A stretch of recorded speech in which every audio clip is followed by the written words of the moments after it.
बहू का नेग। शीना को उसके ससुराल वालों ने एक शादी में पसंद कर लिया था। अरे, वो लड़की तो बड़ी प्यारी है। मेरे बेटे अमन के लिए बात चलाओ ना। बस फिर क्या था, किसी रिश्तेदार के दखल से दोनों की शादी हो जाती है। लेकिन शीना की सास पारुल और उसकी देवरानी आसपास ही रहते थे। शादी के बाद शीना कहती है, सुनिए जी, ये चौका छूने की क्या रस्म होती है, जानते हैं क्या आप? अरे नहीं यार। हाँ, पर मम्मी को चाची से बोलते सुना था कि आज तुमको किचन की जिम्मेदारी देंगे, तो वो लोग आ रहे हैं खाना खाने हमारे घर। हे भगवान, ये कैसी रस्म है? साड़ी पहनकर किचन में खाना बनाना, ये तो कंप्यूटर की कोड को डिकोड करने से भी ज्यादा मुश्किल काम है। अरे चिंता क्यों करती हो, माँ है ना, सब संभाल लेंगी। वो बहुत समझदार है। शीना को भी पति की बात ठीक लगती है। वहीं घर पर शीना की चाची सास, ससुर और उनकी बहू खाने पर पहुंचते हैं। शीना की चाची सास उसकी सास से कहती है, अरे कहाँ है दीदी, आप अभी भी किचन में हैं क्या? रस्म बहू की है या आपकी? चाची की बहू कहती है, और हमारी चौका छूने की रस्म थी तो हम तो सुबह 4 बजे ही किचन में पहुंच गए थे। अरे तेरी ताई ने सर पर चढ़ा रखा है बहू को। शीना सबकी बात सुने बगैर सामने आती है। अरे आज तो तेरी चौका छूने की रस्म थी ना, तुम ही देर से आई हो। वो चाची, मुझे ना साड़ी बांधने में देर हो गई।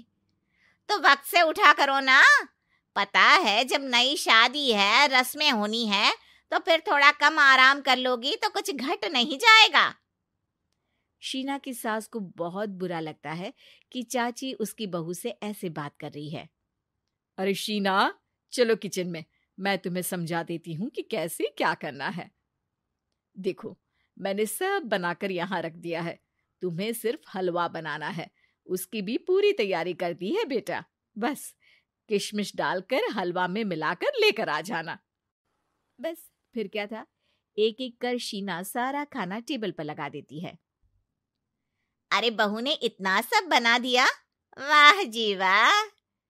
तभी शीना बोल देती है, नहीं नहीं चाची, ये सब तो माँ ने बनाया है, मैंने तो सिर्फ इसे टेबल पर लगाया है। वो साड़ी पहनकर काम करना अभी थोड़ा मुश्किल होगा ना। चाची सास तो सुनकर मानो बिफर ही जाती है। ये क्या बात हुई दीदी, मैं जब शादी कर कर आई थी तो आप बड़ी थी, पर किचन में ना आप आई और ना माँ जी। हाँ, क्योंकि उस वक्त मैं बहू थी और मुझे सास के हिसाब से काम करना था। लेकिन अब मैं सास हूं तो मैं बहू को वैसे ही बनाऊंगी ना, जैसा कभी मैं बनना चाहती थी। खैर, चाची सास खाना खाकर वहां से चली जाती है। कुछ दिनों बाद,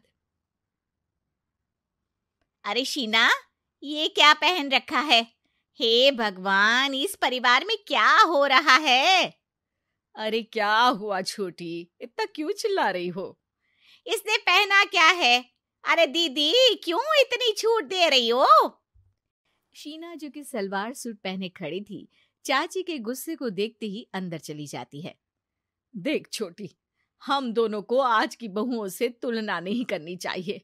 वो दौर अलग था, आज का वक्त अलग है। देखिए दीदी, ये तो परंपरा है, हमारी सास ने हमें दी और आगे हमें अपनी बहुओं को देना है। ये क्या लगा रखा है आपने?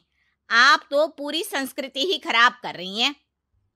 ये बोलकर चाची सास वहां से चली जाती हैं। शीना की सास चाची की बात से परेशान होकर रोने लगती है। तभी उसका पति वहां आ जाता है। अरे क्या हुआ भाग्यवान, फिर तुम्हारी देवरानी तुमको ताने देकर चली गई है क्या? हाँ, पता नहीं मैं ठीक कर रही हूँ कि नहीं, पर मुझे तो बहू के सूट पहनने में कुछ गलत नहीं लगता। अरे लोगों की बहुएं तो न जाने क्या क्या पहनकर घूम रही हैं। मैं तो उसे भी बुरा नहीं मानती। ये क्या मेरी गलती है? अरे नहीं, बिल्कुल नहीं। अपने किए फैसले का सम्मान करो। ठीक है सब। कुछ दिन निकल जाते हैं। फिर आता है शीना का पहला करवा चौथ।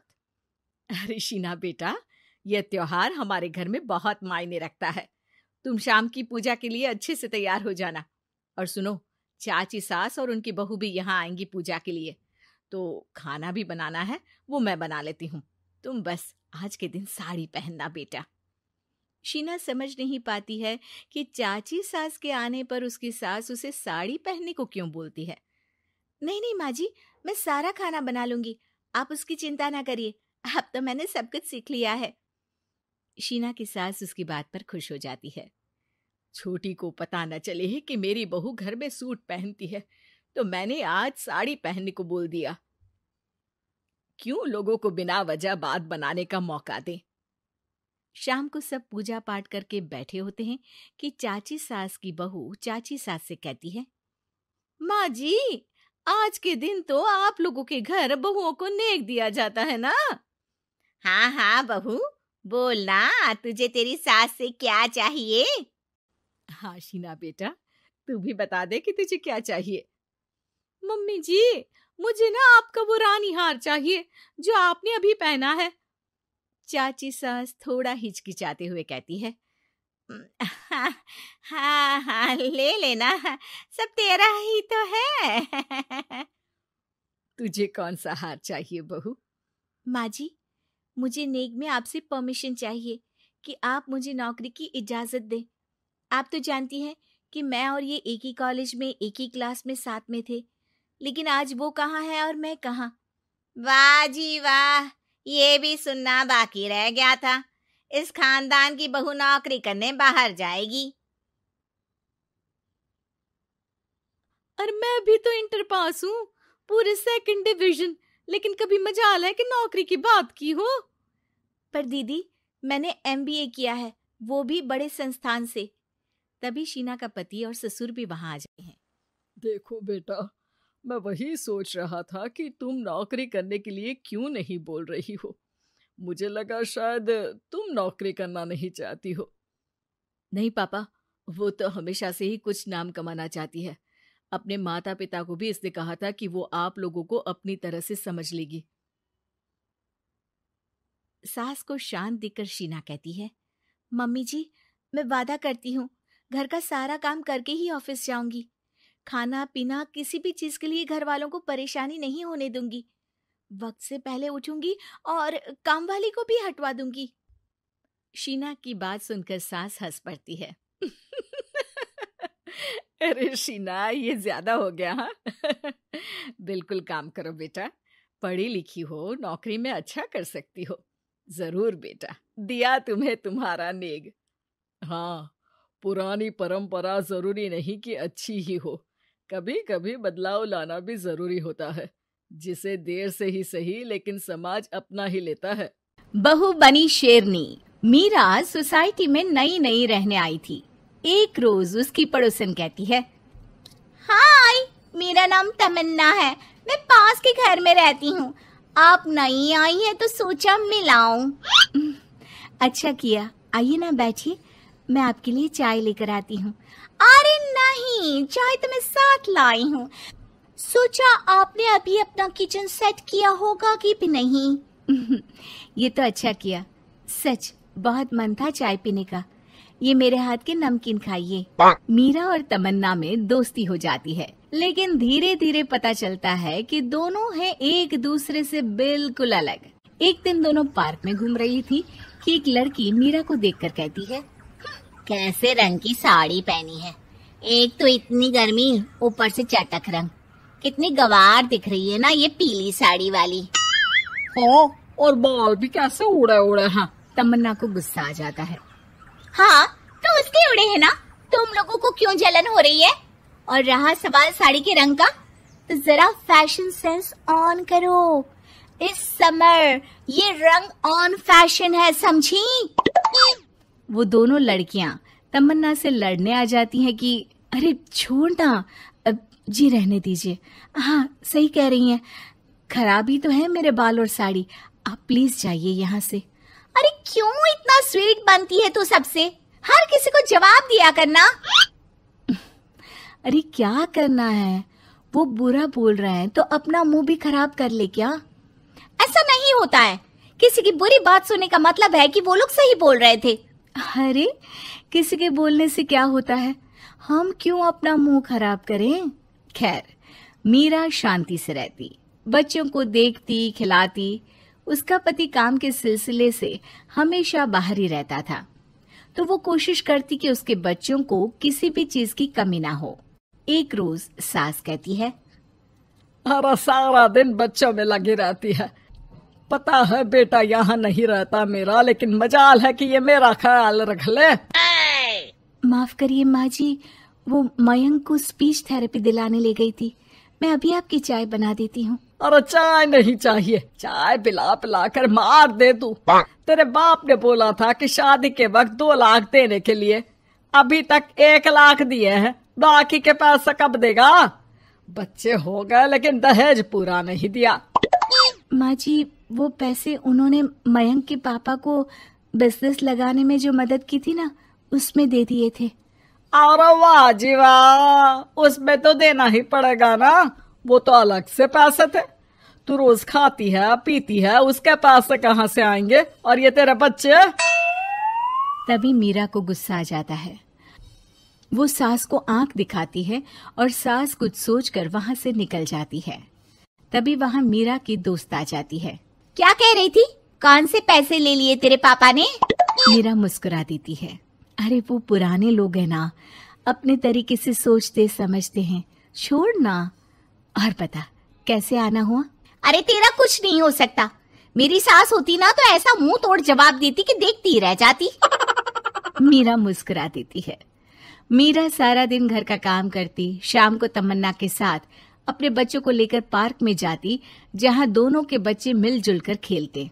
अच्छा तमन्ना, मैं कुछ दिन बिजी रहूंगी, हस्बैंड आ रहे हैं ना, तो अगर मैं ना आ सकूं तो तुम आ जाना बिना कुछ सोचे।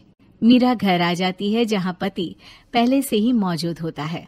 तो मोहतरमा, वक्त मिल गया पति के लिए? अरे आप तो कल आने वाले थे ना? हाँ, लेकिन सरप्राइज देने की सोचा तुमको। कहाँ गए थे बच्चों के साथ? अरे बस पार्क तक गई थी, बच्चों को खिलाने के लिए।